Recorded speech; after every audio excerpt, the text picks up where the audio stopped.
Hello everyone. So last time I was say 3/4 of the way of reading through Numbers, chapter 19 through to 21, and then I mistakenly pressed the off button. So yeah, I was a little disappointed in myself, but here we are. We shall continue from Numbers chapter 22. I hope you are all doing well. Let's carry on.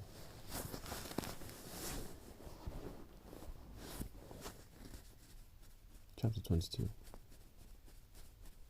When the children of Israel moved and camped in the plains of Moab on the side of the Jordan across from Jericho, now Balak, the son of Zippor, saw all that Israel had done to the Amorites, and Moab was exceedingly afraid of the people because they were many, and Moab was sick with dread because of the children of Israel.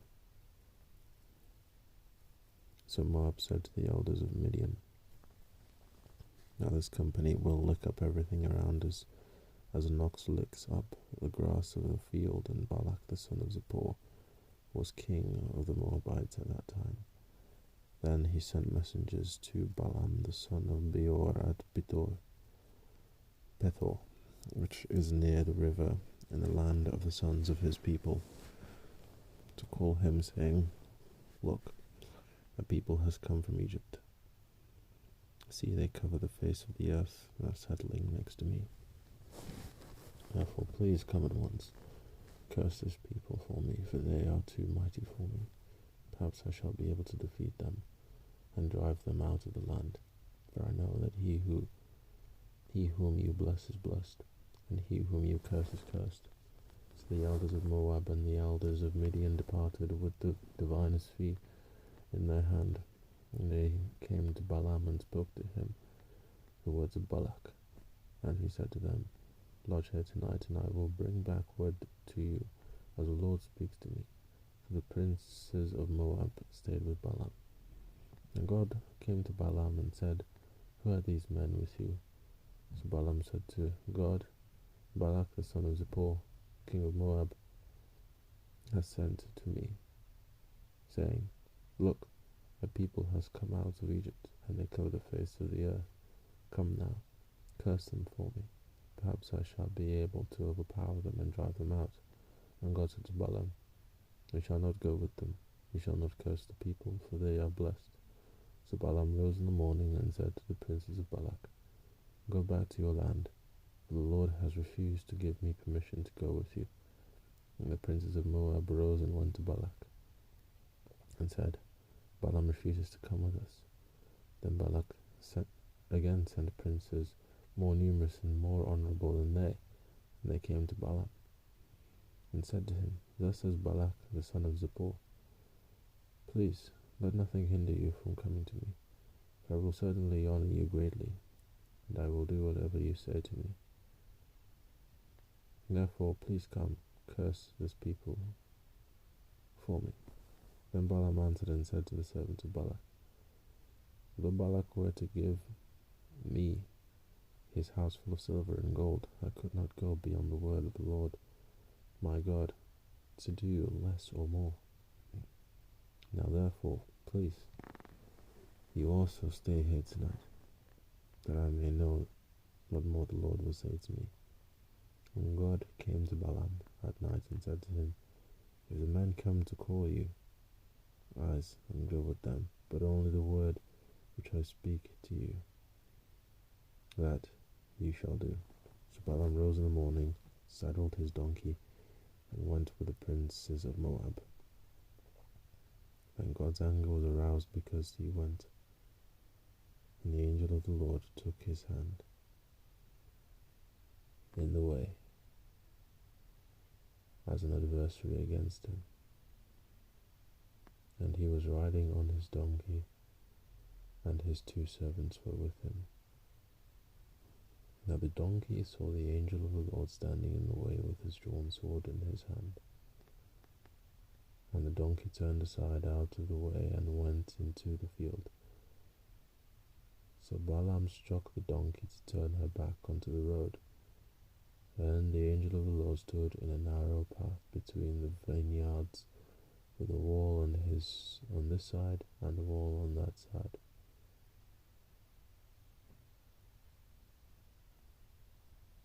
And when the donkey saw the angel of the Lord, she pushed herself against the wall and crushed Balaam's foot against the wall. So he struck her again. And the angel of the Lord went further, and stood in a narrow place where there was no way to turn, either to the right hand or to the left. When the donkey saw the angel of the Lord, she lay down under Balaam. So Balaam's anger was aroused, and he struck the donkey with his staff. And the Lord opened the mouth of the donkey, and she said to Balaam, "What have I done to you that you have struck me these 3 times?" And Balaam said to the donkey, "Because you have abused me. I wish there were a sword in my hand, for now I would kill you." So the donkey said to Balaam, "Am I not your donkey on which you have ridden ever since I became yours to this day? Was I ever disposed to do this to you?" And he said, "No." And the Lord opened Balaam's eyes, and he saw the angel of the Lord standing in the way, with his drawn sword in his hand.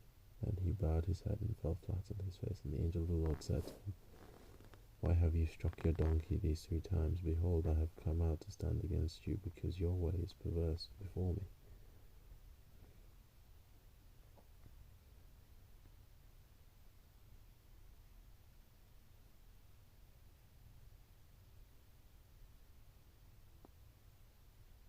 The donkey saw me and turned aside from me these 3 times. If she had not turned aside from me, surely I would also have killed you by now and let her live.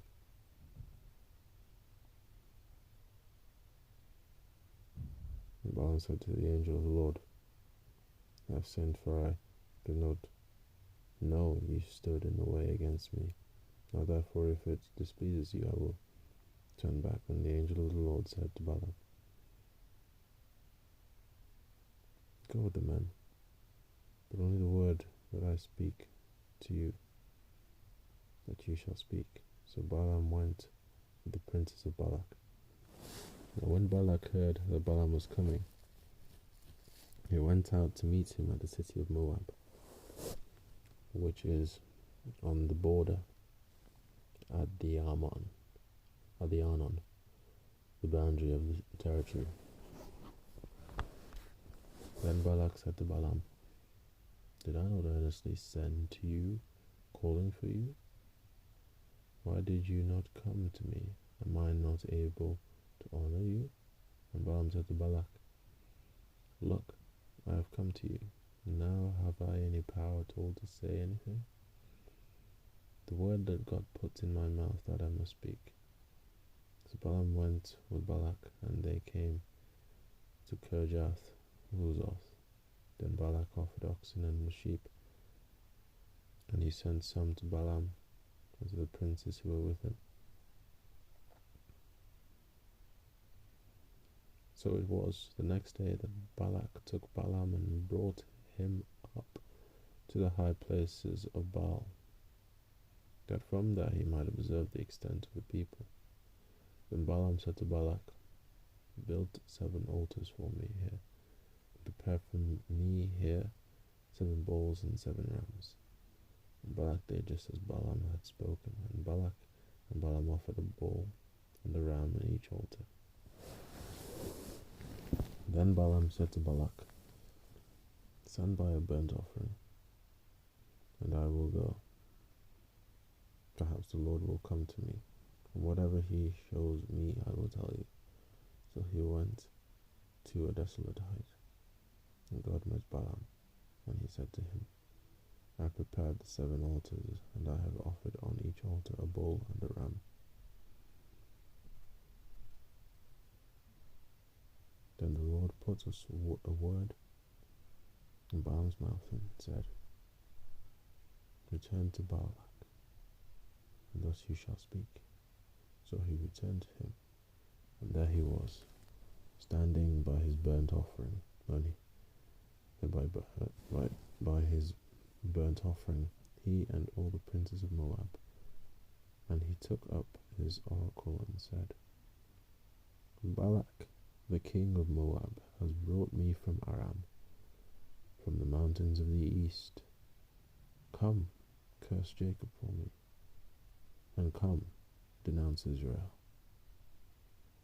How shall I curse whom God has not cursed? And how shall I denounce whom the Lord has not denounced? For from the top of the rocks I see him, there a people dwelling alone, not reckoning itself among the nations. Who can count the dust of Jacob, or number 1/4 of Israel? Let me die the death of the righteous, and let my end be like his. Then Balak said to Balaam,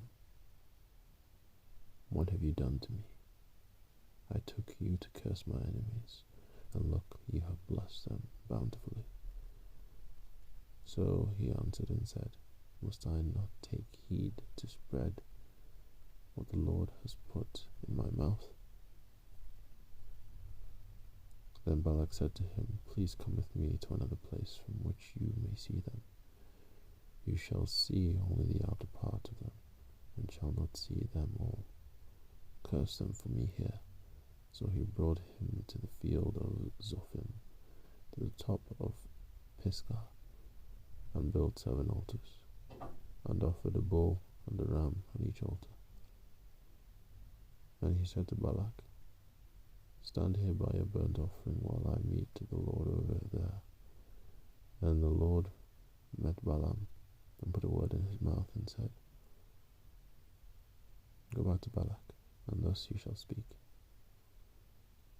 So he came to him, and there he was standing by his burnt offering, and the princes of Moab were with him. And Balak said to him, What has the Lord spoken? Then he took up his oracle and said, Rise up, Balak, and hear. Listen to me, son of Zippor. God is not a man that he should lie, nor a son of man that he should repent. Has he said, and will he not do? Or has he spoken, and will he not make it good? Behold, I have received a command to bless. He has blessed, and I cannot reverse it. He has not observed iniquity in Jacob, nor has he seen wickedness in Israel. The Lord, his God, is with him, and the shout of a king is among them. God brings them out of Egypt. He has strength like a wild ox. For there is no sorcery against Jacob, no any divination against Israel. It now must be said of Jacob and of Israel, Oh, what God has done. Look, a people rises like a lioness, and lifts itself up like a lion. It shall not lie down until it devours the prey and drinks the blood of the slain. And Balak said to Balaam, Neither curse them at all, nor bless them at all.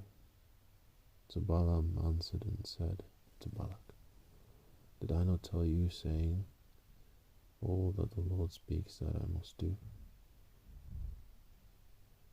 Then Balak said to Balaam, Please come, I will take you to another place. Perhaps it will please God that you may curse them for me from there. So Balak took Balaam to the top of Peor, that overlooks the wasteland. Then Balaam said to Balak, Build for me here 7 altars, and prepare for me here 7 bulls and 7 rams. And Balak did as Balaam had said, and offered a bull and a ram on every altar. Now when Balaam saw that it pleased the Lord to bless Israel, he did not go as at other times to seek to use sorcery, but he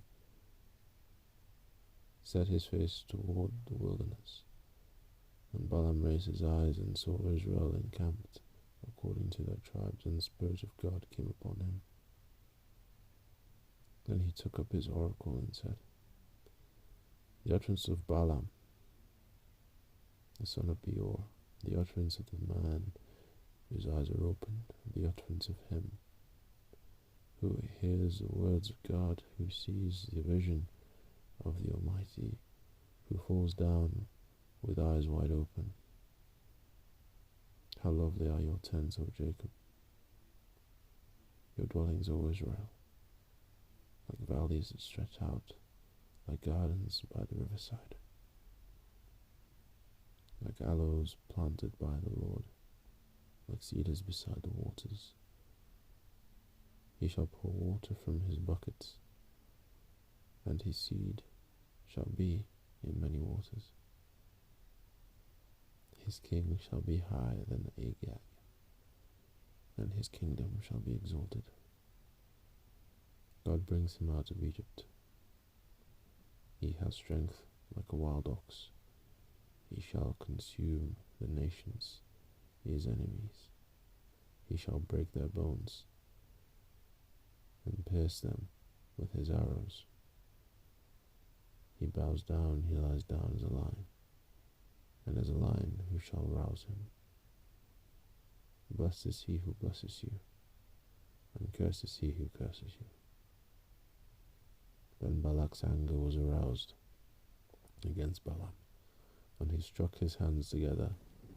And Balak said to Balaam, I called you to curse my enemies, and look, you have bountifully blessed them these 3 times. Now therefore flee to your place. I said I would greatly honor you, but in fact the Lord has kept you back from honor. So Balaam said to Balak, Did I not also speak to your messengers whom you sent to me, saying, If Balak were to give me his house full of silver and gold, I could not go beyond the word of the Lord, to do good or bad of my own will. But the Lord says I must speak. And now, indeed, I am going to my people. Come, I will advise you what this people will do to your people in the latter days. So he took up his oracle and said, The utterance of Balaam, the son of Beor,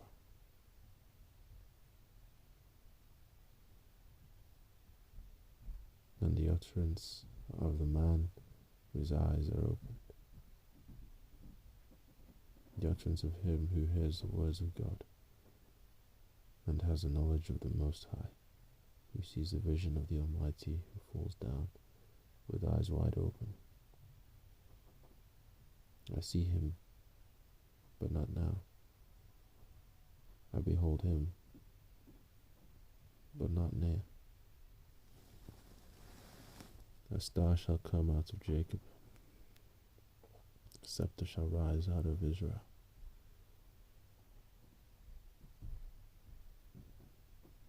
And batter the brow of Moab, and destroy all the sons of tumult. And Edom shall be a possession. Seir also, his enemies, shall be a possession, while Israel does valiantly. Out of Jacob one shall have dominion, and destroy the remains of the city. Then he looked on Amalek, and he took up his oracle and said, Amalek was first among the nations, but shall be last until he perishes. And he looked on the Kenites, and he took up his oracle and said, Firm is your dwelling place, and your nest is set in the rock. Nevertheless, Cain shall be burned. How long? Until Ashur carries you away captive. Then he took up his oracle and said, Alas, who shall live when God does this? But ships shall come from the coasts of Cyprus, and they shall inflict Ashur, and afflict Eber, and so shall Amalek, until he perishes. So Balaam rose and departed, and returned to his place.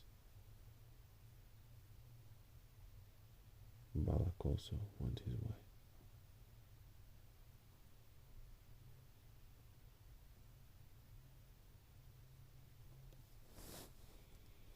Now Israel remained in Acacia Grove, and the people began to commit harlotry with the women of Moab. They invited the people to the sacrifices of their gods, and the people ate and bowed down to their gods. So Israel was joined to Baal of Peor, and the anger of the Lord was aroused against Israel. Then the Lord said to Moses, Take all the leaders of the people and hang the offenders before the Lord out in the sun, that the fierce anger of the Lord may turn away from Israel. So Moses said to the judges of Israel, Every one of you kill his men who were joined to Baal of Peor. And indeed, one of the children of Israel came and presented to his brethren a Midianite woman, in the sight of Moses and in the sight of all the congregation of the children of Israel, who were weeping at the door of the tabernacle of meeting.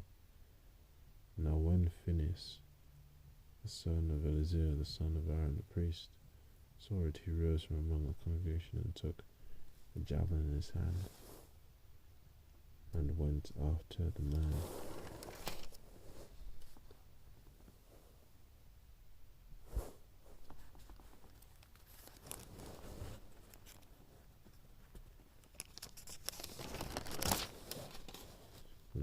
After the man of Israel into the tent, and thrust both of them through, the man of Israel and the woman through her body. So the plague was stopped among the children of Israel, and those who died in the plague were 24,000. Then the Lord spoke to Moses, saying, Phinehas the son of Eleazar, the son of Aaron, the priest, has turned back my wrath on the children of Israel, because he was zealous with my zeal among them, so that I did not consume the children of Israel in my zeal. Therefore say, Behold, I give to him my covenant of peace, and it shall be to him and his descendants after him a covenant of an everlasting priesthood, because he was zealous for his God, and made atonement for the children of Israel. Now the name of the Israelite who was killed with the Midianite woman, was Zimri, the son of Salu, a leader of a father's house among the Simeonites. And the name of the Midianite woman who was killed was Cosbi, the daughter of Zur. He was head of the people of a father's house in Midian. And the Lord spoke to Moses, saying, Harass the Midianites and attack them, for they harassed you with their schemes, by which they seduced you in the matter of Peor, and in the matter of Cosbi, the daughter of a leader of Midian, her sister, who was killed in the day of the plague because of Peor.